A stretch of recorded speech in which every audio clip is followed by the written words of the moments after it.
அனைவருக்கும் வணக்கம் நண்பர்களே. இன்னைக்கு நம்முடைய பதிவில் தொடர்ந்து எதை பற்றி பார்க்க போகிறேன்னா, அமாவாசை நாளில் எப்படி வழிபடணும் என்பதை பற்றி தாங்க.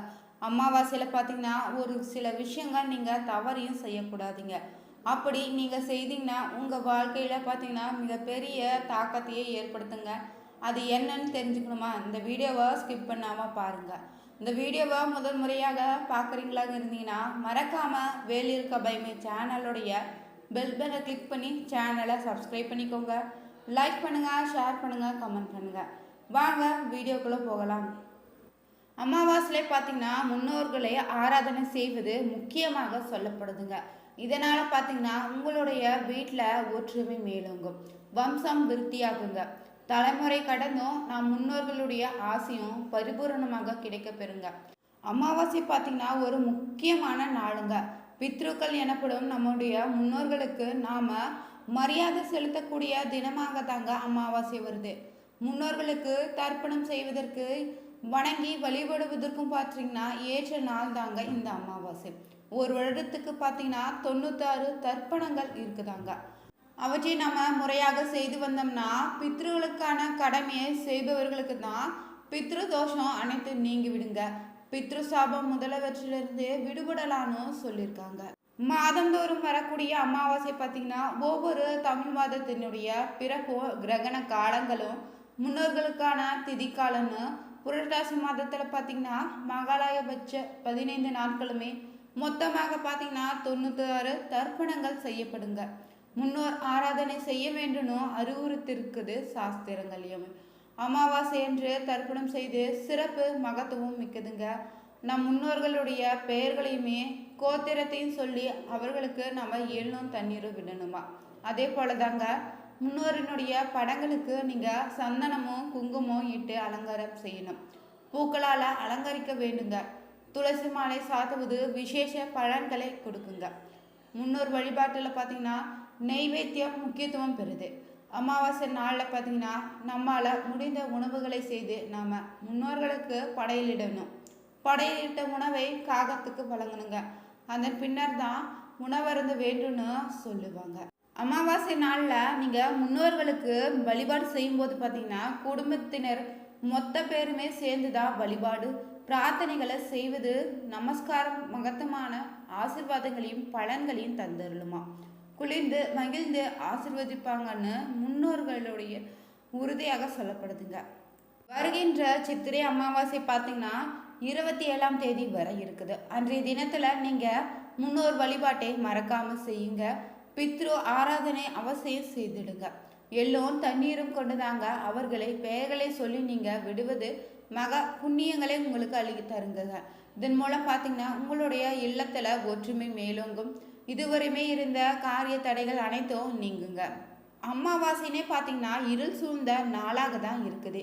அதனால தாங்க இந்த நாளை நீங்கள் அம்மன் வழிபாடு, முன்னோர்கள் வழிபாடு, குலதெய்வ வழிபாடு செய்வது மிகவும் உகந்த நாளாக சொல்லப்படுது. அமாவாசை நாளில் விரதம் மேற்கொண்டு மதியம் இலையில தான் சாப்பிடணுமா. காகத்துக்கு உணவு வைத்த பின்னர் சாப்பிட வேண்டுங்க. அமாவாசை நாளை நாம் செய்யும் ஒவ்வொரு செயலுமே வழிபாடும் நம் முன்னோர்களுக்கு போய் சேர்ந்து விடுங்க.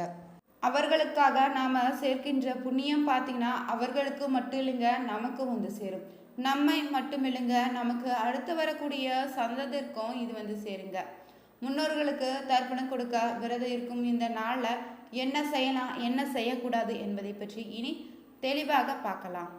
வருடத்தில் பார்த்தீங்கன்னா நீங்கள் எந்த வழிபாட்டை வேணால் செய்யாமல் விடலாங்க. ஆனால் முன்னோர் வழிபாட்டை மட்டும் ஒருபோதும் மறந்து விடாதீங்க. மதுர்காரகனாக இருக்கக்கூடிய சந்திரன், பிதுர்காரகனாக இருக்கக்கூடியது பார்த்தீங்கன்னா சூரியனுமே ஒன்றாக இணையக்கூடிய காலந்தாங்க அமாவாசை. இந்த தினத்தில் மறைந்த முன்னோர்களுக்கு திதியும் தர்ப்பணமும் கொடுப்பது படையலிடுவதும் அவர்களுடைய ஆசை பெற்று தர உதவுங்க. இது மூலம் பார்த்தீங்கன்னா நமது பாகிஸ்தானமும் வளம் பெறுது. இந்த அமாவாசை வழிபாட்டை நாம் தொடர்ந்து செய்வதன் மூலம் பார்த்தீங்கன்னா திருமண தடை, குழந்தை பிறப்பு தாமதம், வறுமை, நீடித்த நோயிலிருந்தும் விடுபடலாங்க. கடன் தொல்லை போன்ற எந்த பிரச்சனைகளிலிருந்து நீங்கள் கர்ம வினைகளுக்கு பரிகாரம் தேடிக்கொள்ள ஒரு சிறந்த நாள் தாங்க இந்த சித்திரை அமாவாசை அமைய போகுது. நம்முடைய பித்ருக்களும் பார்த்தீங்கன்னா சக்தி நிறைந்தவங்களாக இருக்காங்க. அவர்களுடைய ஆசீர்வாதத்தால் புண்ணியமுமே செல்வமும் நமக்கு கிடைக்குங்க. நம்முடைய வீட்டு வாசலில் பார்த்தீங்கன்னா காத்திருக்கக்கூடிய முன்னோர்களுக்கு தர்ப்பணம் கொடுக்கணும்.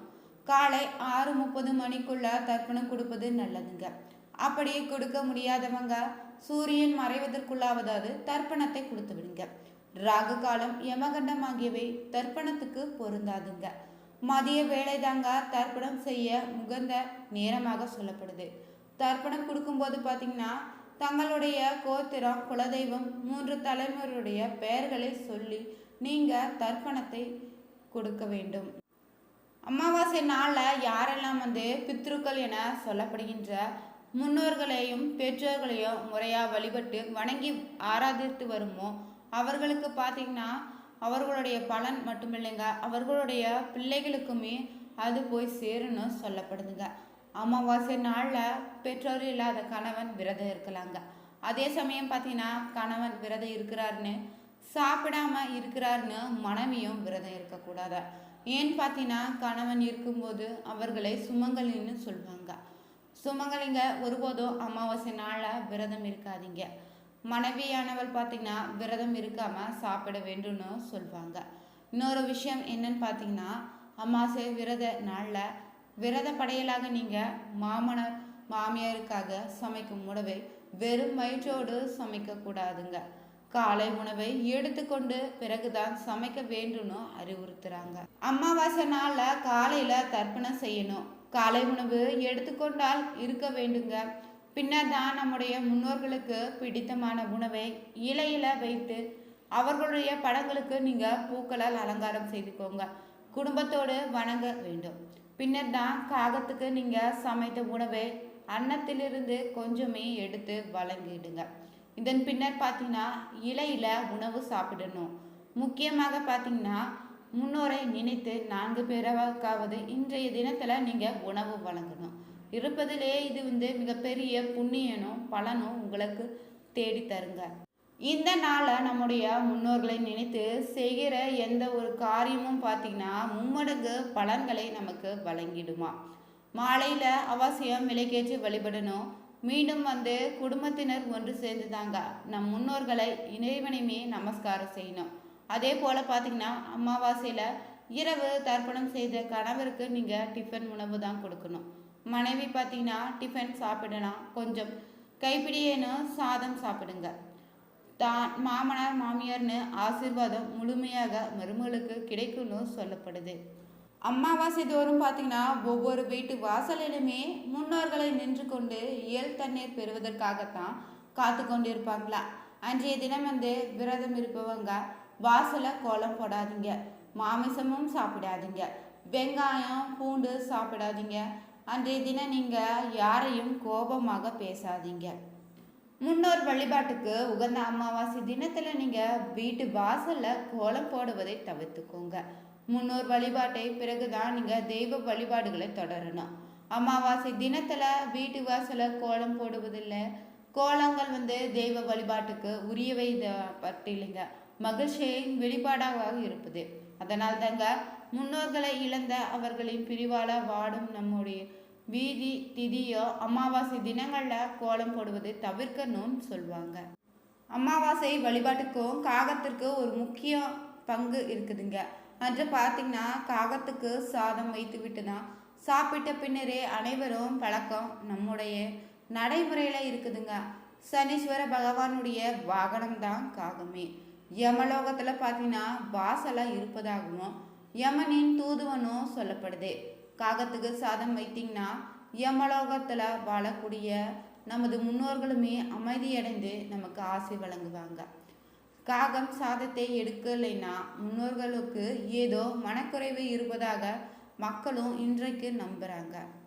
எந்த ஒரு நல்ல காரியத்தை தொடங்குவதற்கு முன்னாடி பார்த்தீங்கன்னா குலதெய்வத்தை வழிபடுவது அவசியம்னு சொல்லுவாங்க.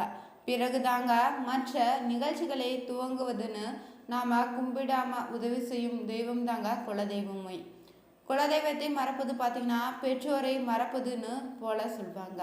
குலதெய்வம் சாபம் பார்த்தீங்கன்னா வம்சத்தையே சீரழிக்கும்னு சொல்லுவாங்க. அதனால் தாங்க இந்த அமாவாசை தினத்தில் முன்னோர் வழிபாடுகளோடு சேர்ந்த மறக்காமல் நீங்கள் குலதெய்வத்தையும் வழிபடுங்க. இந்த வீடியோ உங்களுக்கு பிடிச்சிருந்தா லைக் பண்ணுங்கள், ஷேர் பண்ணுங்கள், கமெண்ட் பண்ணுங்கள். மறக்காமல் வேலியிருக்க பைமே சேனலையும் சப்ஸ்கிரைப் பண்ணிக்கோங்க. Thank you viewers.